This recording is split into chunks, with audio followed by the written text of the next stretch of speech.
Hello friends, welcome to my channel விழி வழியே. இன்றைக்கி வந்து ஒரு vlog பார்க்க போகிறோம். அதோட ஒரு சிக்கன் ரெசிபியும் பார்க்கலாம். இப்போ பார்த்துட்ருக்கீங்களா, இது வந்து எங்கள் பிளாக்ல இருக்க லிஃப்ட்டு தான். லிஃப்ட் எல்லாத்துலேயுமே வந்து இந்த மாதிரி ஸ்டிக்கர்ஸ் ஒட்டி சோஷியல் டிஸ்டன்சிங் மெயின்டைன் பண்ணணுன்றதுக்காக இந்த மாதிரி ஸ்டிக்கர்ஸ் ஒட்டியிருக்காங்க. எல்லா லிஃப்ட்லேயுமே சானிடைசர் கம்பல்சரியாக வச்சுருப்பாங்க. அது எப்போல்லாம் காலியாகுதோ ரீஃபில் பண்ணிகிட்டே இருப்பாங்க. அதுக்காக ஆர்சி எல்லாம் இருக்குது. ஸோ இங்கே பார்த்தீங்கன்னா எங்கள் பிளாக்ல 4 லிஃப்ட் இருக்குது. ஸோ எல்லா லிஃப்ட்லேயுமே இதே மாதிரி தான் ப்ரொசீஜர். எங்கள் பிளாக் மட்டும் இல்லைங்க, ஆல்மோஸ்ட் சிங்கப்பூரில் எல்லா பிளாக்ஸ்லேயுமே வந்து இந்த மாதிரி தான் வந்து அவங்க ரெடி பண்ணியிருக்காங்க. கவர்மெண்ட் வந்து ரெடி பண்ணியிருக்காங்க. இது வந்து எங்கள் வீடு பின்னாடி இருக்கிற ரிவர். இதில் பார்த்திங்கன்னா எப்போ பாரு இந்த ஓட்டர்ஸ் வந்து இருக்கிற மீனெல்லாம் சாப்பிட்டுட்டு போயிட்டே இருக்கும். இது ஈவினிங் டைம்லாம் பார்த்திங்கன்னா ரொம்ப அருமையாக இருக்கும். நிறைய பேர் வாக்கிங் போகிறது, நல்லா ஒரு ஃப்ரெஷ்ஷாக ஃபீல் ஆகும். போட் கூட போகும். நெக்ஸ்ட் டைம் நான் போட் போகும்போது ஃபோட்டோ எடுத்து உங்களுக்கு அப்டேட் பண்ணுறேன். இப்போ நம்ம மார்க்கெட் வந்து ஆப்போசிட் சைடில் தான் இருக்குது. பாருங்கள் எவ்வளோ க்ரீனரியாக இருக்குது. ஸோ இங்கே இருக்க டிராஃபிக் லைட் பற்றி நான் கண்டிப்பாக சொல்லியே ஆகணுங்க. எனக்கு ரொம்ப பிடிச்சது வந்து இங்கே சிக்னல் வந்து ரொம்ப கரெக்டாக ஃபாலோ பண்ணுவாங்க. அதுதான் எனக்கு ரொம்ப பிடிச்ச விஷயம்.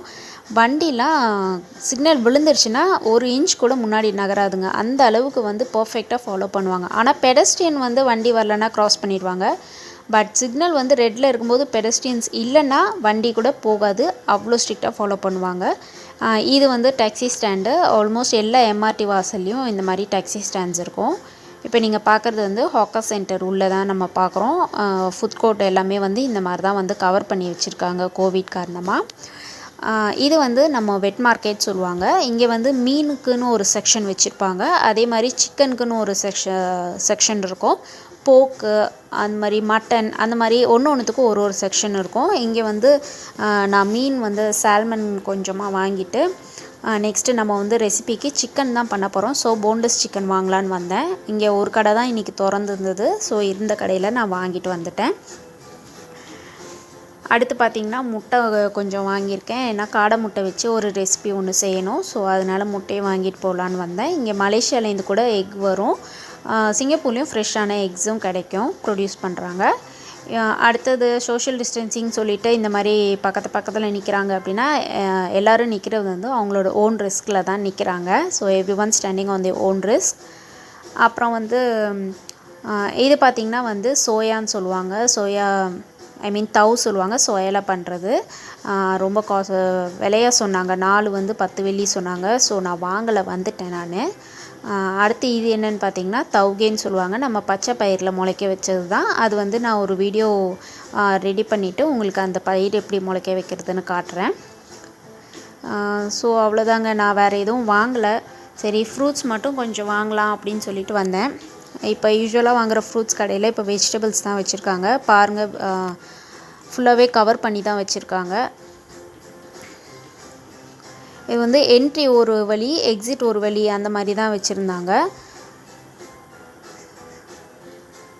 ஸோ இங்கே பார்த்தீங்கன்னா ஃப்ரூட் ஷாப் வந்தேன். இங்கே பார்த்துட்டு மாம்பழம் வாங்கலான்னு பார்த்தா இது நமக்கு செட் ஆகாதுன்னு சொல்லிவிட்டு ஆப்பிளும் பேர் மட்டும் வாங்கிட்டு நான் வந்துட்டேன்.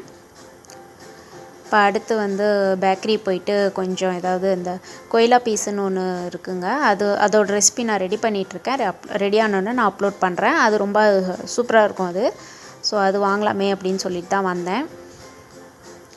அப்படியே உங்களுக்கும் காட்டலாமே அப்படின்னு சொல்லிட்டு இதையும் எடுத்துகிட்ருக்கேன்.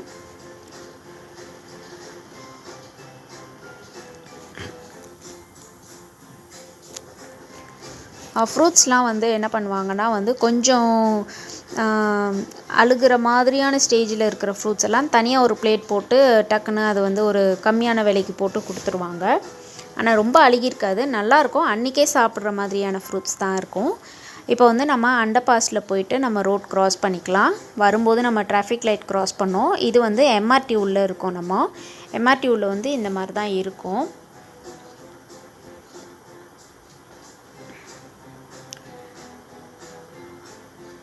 ஸோ எம்ஆர்டி உள்ள வந்து கம்பல்சரி எல்லா எம்ஆர்டிலையும் வந்து ஏடிஎம்ஸ் இருக்கும். இப்போ அங்கே பார்க்குறது வந்து லிஃப்ட்டில் வந்து ரொம்ப வயசானவங்க, குழந்தைங்க, அப்புறம் ப்ரெக்னென்ட் லேடிஸ் அவங்களாம் வந்து லிஃப்ட்டு தாராளமாக யூஸ் பண்ணிக்கலாம். எல்லா எம்ஆர்டிலையும் இருக்கும். ஸோ இப்போ மார்க்கெட் போயிட்டு வந்தாச்சு. நம்ம இந்த ரிவர் கிராஸ் பண்ணால் எங்கள் வீடு வந்துடும். இந்த ரிவரில் பார்த்திங்கன்னா எப்போதும் இந்த ஓட்டர்ஸ்னு ஒன்று வருங்க. அது வந்துச்சுன்னா இருக்கிற மீன் எல்லாத்தையும் சாப்பிட்டுட்டு போயிடும், பாவம்.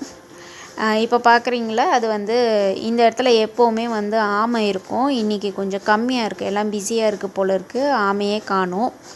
சரி வாங்க நம்ம வீட்டுக்கு போயிட்டு சமைக்க ஆரம்பிக்கலாம். ரொம்ப நேரம் போட்டு அறுத்துட்டேன்னு நினைக்கிறேன். ஓகே வாங்க நம்ம டிஷ் எப்படி செய்கிறதுன்னு பார்க்கலாம். இப்போ இதுக்கு வந்து போன்லெஸ் சிக்கன் நான் தேவையான அளவு எடுத்திருக்கேன். அதுக்கு 2 ஸ்பூன் அளவுக்கு நான் எண்ணெய் சேர்த்துக்கிறேன். இதுக்கு தேவையான அளவு உப்பு சேர்த்துக்கலாம். நீங்கள் எவ்வளோ அளவு எடுக்கிறீங்கன்றது உங்கள் சிக்கனோட அளவு பொறுத்து தான் நீங்கள் இந்த இன்க்ரீடியன்ஸை சேர்த்துக்கோங்க. மிளகுத்தூள் கொஞ்சமாக சேர்த்துக்கிறேன். நான் 1 டீஸ்பூன் அளவுக்கு சோள மாவு சேர்த்துக்கிறேன். இப்போ இது எல்லாத்தையும் நல்லாவே மிக்ஸ் பண்ணி நம்ம ஒரு 20 நிமிஷம் வரைக்கும் ஊற வைக்க போகிறோம். இது அளவு எல்லாமே வந்து நீங்கள் சிக்கன் எவ்வளோ எடுத்துருக்கீங்களோ அதுக்கேற்றாப்புல நீங்கள் சேர்த்துக்கோங்க. இப்போ இது ஒரு 20 நிமிஷம் ஊறட்டும். அடுத்து என்னென்ன தேவையான பொருட்கள் பார்க்கலாம். மேரினேட் பண்ணி வச்சுருக்க சிக்கன், அப்புறம் கேப்சிகம் வந்து ட்ரை கலர் கேப்சிகம் நான் எடுத்திருக்கேன். உங்களுக்கு வந்து ஏதாவது ஒரு கலர் இருந்துச்சுன்னா கூட நீங்கள் எடுத்துக்கோங்க. பட் இது கேப்சிகம் தான் வந்து இதுக்கு போடணும், அதான் நல்லாயிருக்கும். Tomato sauce, chilli sauce, soya sauce, lemon juice, salt, water, இது எல்லாமே அளவு வந்து நான் கொடுத்துருக்கேன், பார்த்துக்கோங்க. இப்போ வந்து நம்ம ஃபஸ்ட்டு சாஸ் ரெடி பண்ணிடலாம். பேன் சூடானதுக்கப்புறமா நாம் டொமேட்டோ சாஸ் ஊற்றிக்கலாம். அப்புறமா chilli sauce, light soya sauce எல்லாத்தையும் நம்ம சேர்த்துக்கலாம். நான் லைட் சோயா சாஸில் வந்து 1 ஸ்பூன் அளவுக்கு சோயா சாஸும் 1/2 ஸ்பூன் அளவுக்கு தண்ணியும் சேர்த்து 1.5 ஸ்பூனாக எடுத்திருக்கேன். இப்போ இது கூட லெமன் ஜூஸும் நம்ம ஆட் பண்ணிக்கலாம். அப்பப்போ மிக்ஸ் பண்ணிகிட்டே விட்டுட்டு இருக்கணும். இதை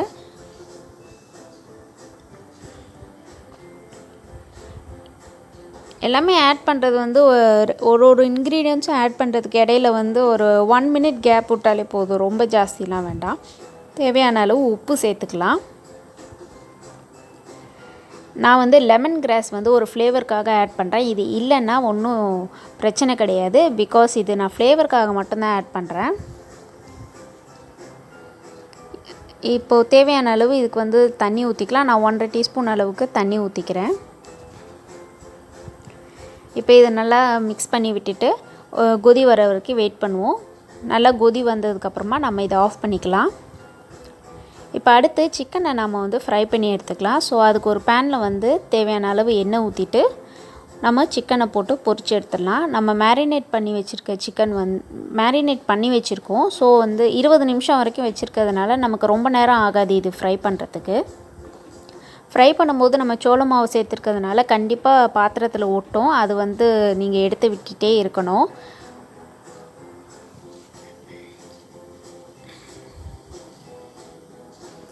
இப்போ சிக்கன் வந்து ஆல்மோஸ்ட் ரெடி ஆகிடுச்சு. இதை வந்து நம்ம ஒரு பிளேட்டில் மாற்றி வச்சுக்கலாம். நீங்கள் சிக்கன் வந்து இந்த மாதிரி க்யூபாக கட் பண்ணிக்கோங்க. அதே அளவுக்கு நீங்கள் கேப்சிகமையும் கட் பண்ணிக்கோங்க. இப்போ நான் எல்லாத்தையும் எடுத்துட்டேன்.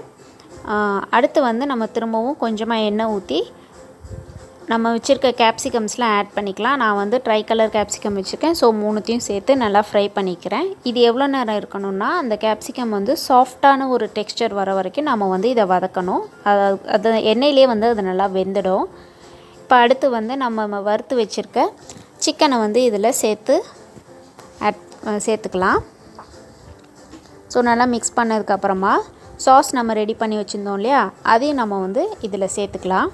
சேர்த்துட்டு இந்த சாஸ் வந்து எல்லாத்துலேயும் நல்லா மூழ்கிற அளவுக்கு நம்ம வந்து நல்லா மிக்ஸ் பண்ணி விட்டுக்கலாம். இப்போ இது கூட நான் வந்து பூண்டை வந்து இந்த மாதிரி ஸ்லைஸ் பண்ணி வச்சுருக்கேன். இந்த ஸ்லைஸ் பண்ண பூண்டையும் நான் இதில் சேர்த்துக்கிறேன். இது எவ்வளோ நேரம் இருக்கணும்னா, ஆல்ரெடி சிக்கன் வெந்திருக்கு, கேப்சிகமும் வெந்தாச்சு, நமக்கு சாஸும் ரெடியாக தான் நம்ம வச்சுருந்தோம். ஸோ இந்த பூண்டு வேகிற அளவுக்கு நம்ம வந்து இதை வதக்கிட்டு இருந்தாலே போதும். இப்போ நம்மளோட sweet and sour chicken ready ஆகிடுச்சுங்க. சும்மா பூண்டு வந்து தனியாக தேடி எடுத்து அதை வந்து ஒரு கார்னிஷ்காக மேலே வச்சுருக்கேன், டெக்கரேஷன்ஸ்க்காக. ஓகே பாருங்கள் எப்படி நம்ம ஜூஸியான சிக்கன் வந்து நல்லா ரெடி ஆகிடுச்சு. ஸ்வீட் அண்ட் சார் சிக்கன்னு சொல்லுவாங்க. நீங்களும் இதை கண்டிப்பாக ட்ரை பண்ணி பாருங்கள். எப்போதும் நம்ம செய்கிற சிக்கனை மாதிரி இல்லாமல் இது வந்து நம்ம கொஞ்சம் டிஃப்ரெண்ட்டாக ட்ரை பண்ணி பார்க்கலாம். நீங்களும் ட்ரை பண்ணி பாருங்கள். கண்டிப்பாக இது வந்து எல்லாருக்கும் பிடிக்கும். நல்லா டேஸ்ட்டாகவும் இருக்கும். ஓகே ஃப்ரெண்ட்ஸ், தேங்க்ஸ் ஃபார் வாட்சிங். மறக்காமல் விழிவெளியே சேனலுக்கு சப்ஸ்கிரைப் பண்ணிவிட்டு பக்கத்தில் இருக்க பெல் ஐக்கானில் ஆல் ப்ரெஸ் பண்ணிக்கோங்க. உணவோடு உறவுகள் வளரட்டும்.